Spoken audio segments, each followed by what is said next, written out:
They call themselves explorers, pioneers of science, a family forged in the fires of cosmic radiation. But if the Fantastic Four ever turned against us, if Reed Richards' curiosity became conquest, if Sue Storm's shields turned into prisons, if Johnny Storm stopped caring who he burned, and Ben Grimm stopped holding back, we wouldn't be facing four people. We'd be facing a force of nature. So I did what I always do. I made a plan. Reed Richards is the smartest man in most rooms, maybe every room, but intelligence creates blind spots. He trusts logic, he trusts order. So I created the chaos paradox, an unsolvable equation hidden in his own database, one that loops back on itself endlessly. Once triggered, it hijacks his lab's neural interface, locking him into a cognitive feedback trap. Reed won't notice it at first, but the deeper he digs, the more it consumes him. He's the brain. Disable the brain, and the body stumbles. Susan Storm, the phantom mirror. Sue Storm is the most dangerous of them all. People see shields and invisibility. I see tactical superiority. She could crush skulls with a thought, suffocate an army, walk through walls and never be seen. So I built the phantom mirror, a hard light projector synchronized with her biofield. It reflects her powers back at her the moment she activates them. One attempt to turn invisible, and she's trapped in a recursive light loop, phasing in and out, disoriented, unable to focus. She can't attack what she can't see, and she definitely can't defend against herself. Johnny Storm, Extinguish Protocol.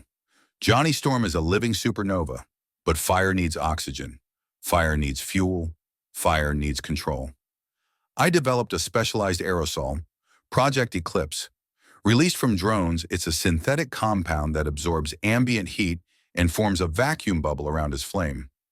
In combat, I combine this with a precision gravity trap, redirecting his flight patterns until he burns himself out. Fast, hard. Johnny's dangerous when emotional, so I let him burn, then pull the air from the room.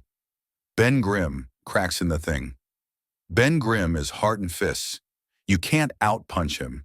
You don't try. You distract him. You isolate him. He's vulnerable to sonic vibrations. They destabilize his rock-like form. I embedded seismic pulse mines into the battlefield. Invisible, silent, triggered by his weight. Each step rattles his core. Enough steps, and he starts to crack.